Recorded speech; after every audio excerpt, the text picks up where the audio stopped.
2026। আর এই মুহূর্তে তার ক্লাস শেষের পথে এত ছাত্রছাত্রীদের ভিড় এবং খাদ্য প্রায় শেষের পথে। কি বলবে ছাত্রছাত্রীদের প্রতি বিপুল উৎসাহ আগ্রহ। আর আমিও দেখছি একদম শেষ করে ফেলেছেন। আমি এখানে একটু বলবো দেখাতে একদম শেষ করে ফেলেছেন। এই আন্দোলন কেমন লাগছে? খুব ভালো লাগছে।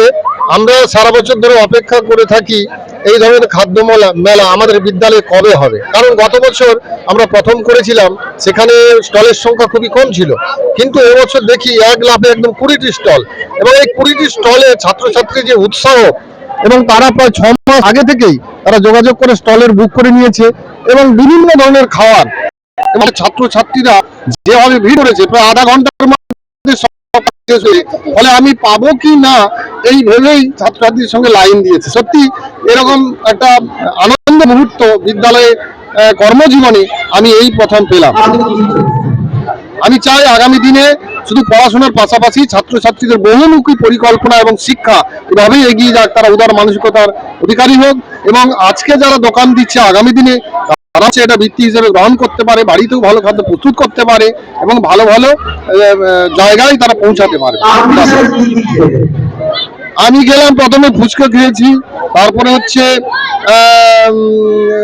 বিরিয়ানি খাওয়ার চিন্তা ভাবনা আছে, পিঠে পুলি আপাতত খাওয়া চলছে, আবার মানে পরোটা এক পিস খেয়েছি। মোটামুটি 2-3টে দোকানে ঘুরে ঘুরে এই পর্যন্ত খেয়েছি। হ্যাঁ, অবশ্যই সহযোগিতা করেন।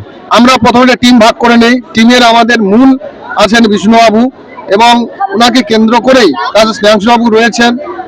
ছেলেরা তো অবশ্যই সাহায্য করে। শিক্ষক শিক্ষিকারা এবং সঙ্গে ছাত্রছাত্রীরা একদম সুন্দরভাবে এই আন্দোলনের আয়োজন করেন এবং সবাই চেষ্টা করে মনের আলোকে একদিন মজা করেন এবং ছাত্রছাত্রীরা নিজেরা কিছু শিখতে সমাজ দেখতে